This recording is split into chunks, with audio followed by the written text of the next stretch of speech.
Good day. To what I have said, which is, I knew the tribe of the Serpent attacked the native Aboriginal people. They also have fought the red-haired giants. Somebody said her YouTube ID is eblasphemy1. She said, I'll bet they were Scandinavian, Russian, Finnish, etc. All red blonde or red haired, very tall and fierce. So I had to go into the mythology because something I have learned recently is that mythology is based on facts. Is that they might have had an, sometimes in the Hollywood movies that are based on real testimonies, real life histories. They are adding a little romance to this. I think this is the same way with mythology, is that it was embellished. I would believe that, but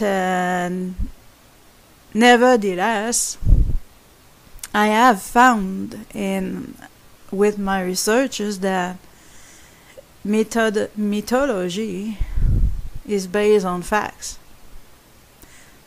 And again, I'm not saying that they did not embellish those facts, just like Hollywood does with real life histories or real testimonies, in order to not put us to sleep. So here's what I found about the Norse and Finnic mythology about the Jotuns. So who and what were the Jotuns, also called the ice giants? This is part 1. I will put the link in the video description. The name of the person who wrote that, I don't have the name. We have the list of references here.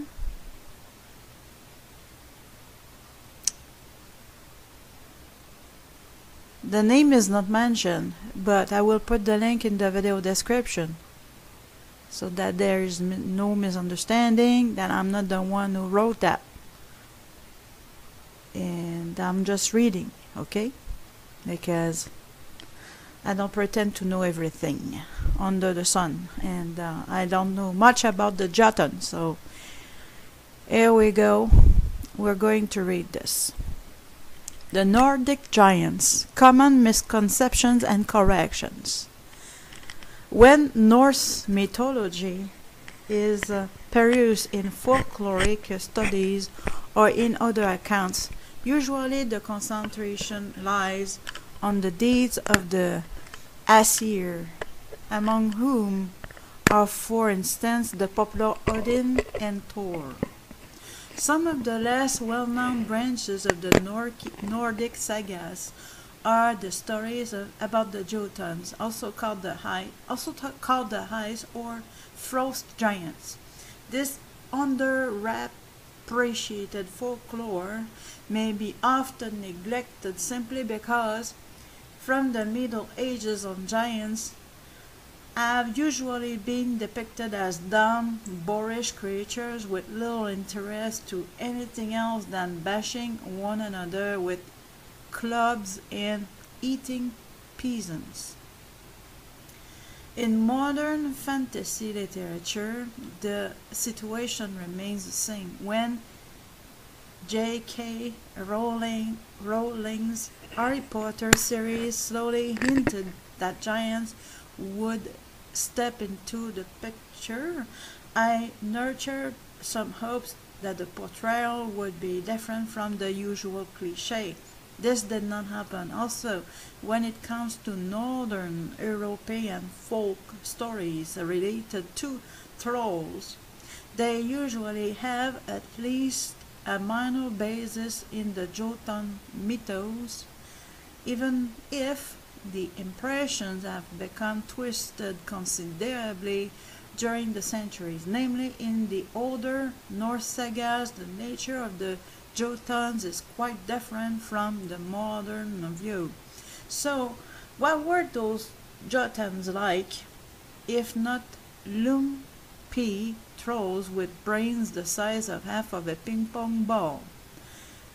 For one thing, it was told that one of the roots of Yggdrasil, the word three, extended itself into a Jotunheim, the mythical home of the ice giants. It granted them lives of hundreds of years long. Many of them possessed wizardous powers, shape-shifting abilities, and their abodes were usually richly decorated fortresses or longhouse-type mansions instead of dirty, stinking caves with a sprinkle of straw on the floor.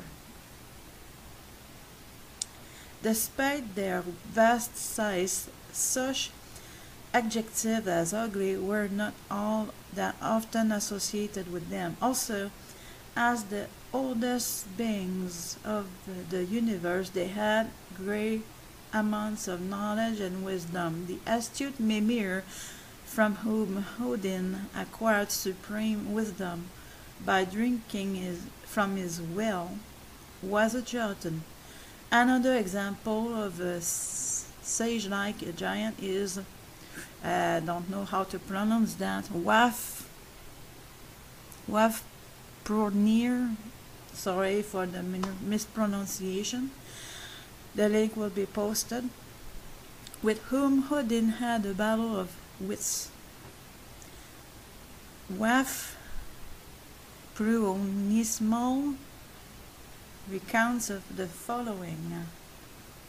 Odin spake, "Counsel me, Frigg, for I long to fare, and Vashthrudnir fain would find fit wisdom old with the giant wise, myself would I seek to match." Frigg spake, "Here, father, here at home would I keep, where the gods together dwell, amid all the giants are in equal in might, to Vafhrudnir know I none." The wisdom then of the giant wise, forth did he fare to try, he would the hall of the father of him, and in forthwith went YGG. One of the best examples of the ice giant wizards is King Logi, also known as Uktagda Loki. He is not to be confused with Loki, the trickster character who, as many seem to forget these days, largely due to some of odd interpretations of media and video game industry, belong also to the Jotun Amish race. Anyhow, one of the stories in the Eddas tells how Thor traveled to Utgard and remained as the guest of Logi. The giant created several impressive magical illusions to test Thor's powers, bend time, and even made his fortress disappear in the eyes of Thor when it seemed that the thunder god would become a danger to him. Logi, furthermore, contradicts entirely the ugliness factor usually associated with giants. Thorstein's saga Viking Sonar describe him in the following way. A king named Log ruled that country which is north of Norway. Log was larger and stronger than any other man in that country. His name was Lighten from Lodge to Alodge, and after him the country was called Alodgeland. Lodge was the fairest of men, and his strength and stature was likened to that of his kinsmen, the giants from whom he descended. The same saga also speaks of the elves of Alfheim, and surprisingly compares them to the giants when it comes to handsome looks. The land governed by King Alf was called Alfheim, and all his offspring are related to the elves. They were fairer than any other people save the giants.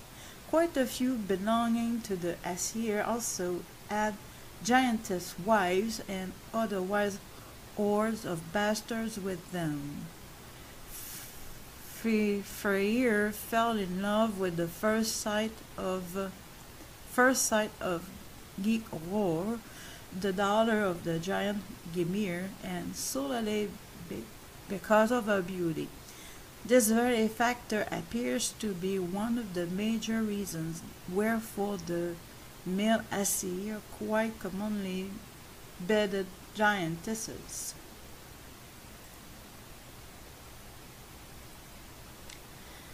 Hence, even through folklore seems to have rendered the giant image upside down, the original concept has been considerably different. It must, however, be pointed out that centuries ago, on the times when Snorri Sturluson authored the prose Edda and beyond, the concept of masculine handsomeness, as in Logi was in fairest of men, deviated significantly from that of the present day. It has rather little to do with the androgynous teenage boys depicted in anime, which at least on the internet has rewritten the concept of man beauty. Youth was an admirable quality, since it guaranteed quicker reflexes and strength not yet diminished by age, but there generally and the similarities. Furthermore, this comparison is valid only generally. Individual opinions can lie at the opposite ends of the galaxy. I have, so of course, because the names of the giants, and the Nordic mythology, I don't know myself Norwegian, so I don't know exactly how to pronounce those names, and also it's a little difficult for me to read, and also the different type of characters that are used on this page is why I am a little slow. I apologize for that. Good day. To what I have said,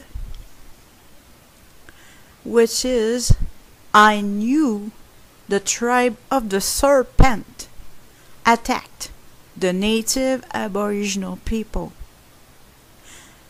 They also have fought the red-haired giants.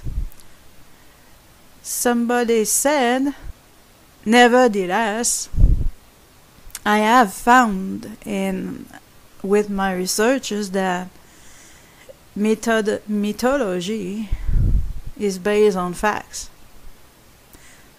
And again, I'm not saying that they did not embellish those facts, just like Hollywood does with real life histories or real test. Her YouTube ID is eblasphemy1. She said, I'll bet they were Scandinavian, Russian, Finnish, etc.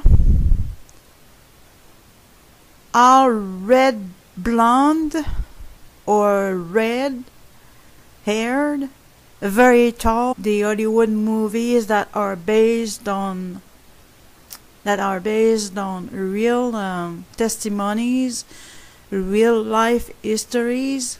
They are adding, they are adding a little romance to this. I think this is the same way with mythology, is that it was embellished. I would believe that, but and fierce.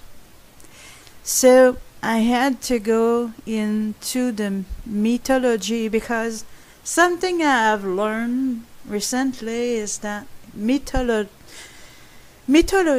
is based on facts. Is that they might have had an, sometimes in the